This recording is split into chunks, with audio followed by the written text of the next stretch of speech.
બાળકો ધોરણ 8માં સમય સંખ્યાઓમાં આજે આપણે આગળ શીખીશું. સમય સંખ્યાઓમાં આજે આપણે સંખ્યાઓની વિરોધી સંખ્યા, બરાબર, કોઈપણ સંખ્યાની વિરોધી સંખ્યા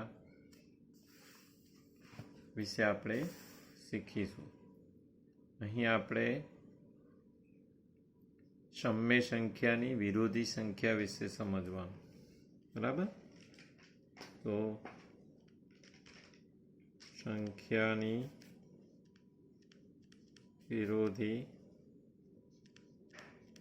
સંખ્યા આપણે છઠ્ઠા ધોરણમાં 7મા ધોરણમાં શીખી ગયા કે વિરોધી પૂર્ણાંક એટલે શું? તો કે ભાઈ બંનેના સરવાળાથી જવાબ શૂન્ય આવે તો એને આપણે વિરોધી પૂર્ણાંક કહીશું. ઉદાહરણ તરીકે 1 વત્તા ઓછા 1 બરાબર 0, અથવા તો ઓછા 1 વત્તા 1 બરાબર 0. તો આ બંનેના સરવાળાથી જવાબ શું મળ્યો? 0. તો 1 અને ઓછા 1 એ આપણે એકબીજાના વિરોધી પૂર્ણાંક કહીશું, બરાબર. એવી રીતે બીજું એક ઉદાહરણ લઈએ કે ભાઈ 8 વત્તા ઓછા 8 બરાબર 0, 12 વત્તા ઓછા 12 બરાબર 0. તો વિરોધી પૂર્ણાંકમાં શું બની શકે કે બંનેનો સરવાળો કરવાથી જવાબ 0 મળે. તો એ બંને સંખ્યા એકબીજાના વિરોધી પૂર્ણાંક કહેવાય. હવે તમે ધ્યાનથી જોશો તો એ જ સંખ્યા એનો વિરોધી પૂર્ણાંક છે. ફરક એ પડ્યો કે ધન પૂર્ણાંકનો વિરોધી પૂર્ણાંક કોણ? ઋણ પૂર્ણાંક. અથવા તો ઋણ પૂર્ણાંક હોય તો એનો વિરોધી કોણ? ધન પૂર્ણાંક. એ જ સંખ્યા. બીજું સમજીએ કે ભાઈ 18 છે તો 18નો વિરોધી પૂર્ણાંક કોણ? ઓછા 18. 101 છે તો 101નો વિરોધી પૂર્ણાંક કયો? 100 ઓછા 101. કેમ કે આ બંનેના સરવાળાથી જવાબ શું મળે? 0. ચાલો, એવી રીતે આપણે સમય સંખ્યામાં પણ શીખીશું. એનો પણ વિરોધી પૂર્ણાંક શીખીશું. દાખલા તરીકે અહીં ઉદાહરણ તરીકે 2/3 એટલે કે 2/3 છે તો એનો વિરોધી પૂર્ણાંક શું થશે? તો ઓછા 2/3. આ એનો વિરોધી પૂર્ણાંક થયો, બરાબર. 2 વત્તા ઓછા 2. હવે અહીં આપણે એક વસ્તુ સમજવા જેવી છે. અહીં આપણે સરવાળો કર્યો, બરાબર. છઠ્ઠા ધોરણમાં 7મા ધોરણમાં આપણે જોયું અપૂર્ણાંકના બાદબાકી અને સરવાળા વિશે. એક ઉદાહરણ સમજીએ કે 18 વત્તા ઓછા 12 આ એક સંખ્યા છે અને એનો આપણે સરવાળો કરવો છે. હવે નિયમ શું કહે છે કે એક ધન પૂર્ણાંક હોય અને એક ઋણ પૂર્ણાંક હોય તો સરવાળામાં બાદબાકી જ કરવાની હોય છે. ભલે અહીં સરવાળાનું ચિહ્ન, પણ આપણે કરવાનું શું? બાદબાકી. કેમ?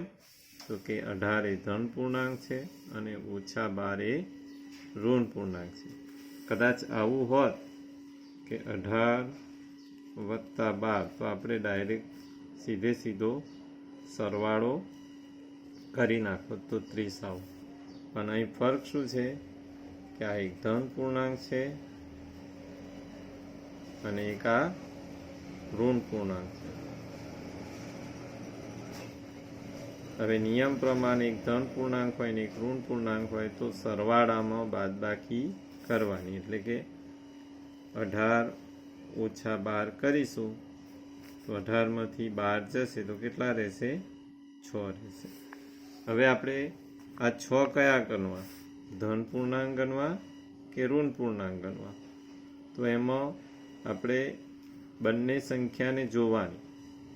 બંનેમાં મોટું કોણ છે? આ બંનેમાં તો 18. તો 18નું ચિહ્ન કયું છે? ધન પૂર્ણાંક. તો જવાબ શું આવશે? ધન પૂર્ણાંક. બરાબર. તો 18 વત્તા ઓછા 12 બરાબર 6.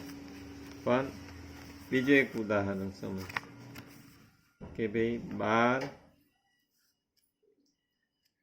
વત્તા ઓછા 15. આ એક ઉદાહરણ છે આપણે, બરાબર. અને એનો સરવાળો કરવાનો છે. હવે મેં અત્યારે આપણે વાત કરી એ રીતે કે એક ધન પૂર્ણાંક હોય ને એક ઋણ પૂર્ણાંક હોય તો સરવાળામાં બાદબાકી કરવાની. બરાબર. બાદબાકી કઈ રીતે થાય? તો કે આપણે સાદી રીતે બાદબાકી કરી નાખવાની. આ બંનેમાં આપણે ચિહ્નોને ધ્યાનમાં નહીં રાખીએ. બરાબર. આ 15 લખીશું, ઓછા ચિહ્ન કાઢી નાખીએ, ઓછા 12. તો 15માંથી 12 જશે તો કેટલા રહ્યા? 3. હવે અહીં આપણે લખી દીધા 3. હવે આપણે ચિહ્ન કયું મૂકવું? તો 12 અને ઓછા 15. આ બંનેમાં મોટી સંખ્યા ઓછા 15 છે તો આપણે ઓછા 3 લખી દઈશું. મોટી સંખ્યાનું ચિહ્ન લખાવી દઈશું એટલે આપણને એ જવાબ મળી ગયો. તો અહીં પણ એવું જ કર્યું આપણે, બરાબર. વિરોધી પૂર્ણાંકમાં 18 વત્તા ઓછા 18 એટલે બાદબાકી કરી નાખી, ભલે સરવાળો છે. તો 18માંથી 18 ગયા તો શું આવ્યું? 0 આવ્યું. અહીં 10 101માંથી 101 ગયા તો શું આવ્યું? 0 આવ્યું. કેમ કે આપણે ચિહ્નોને ધ્યાનમાં લીધા વગર બાદબાકી કરી દીધી. સરવાળામાં શું કરાય? બાદબાકી. કેમ? એક ધન પૂર્ણાંક ને એક ઋણ પૂર્ણાંક છે એટલે. તો આપણે ફરી એક બીજું ઉદાહરણ સમય સંખ્યાની વિરોધી સમય સંખ્યા જોઈએ.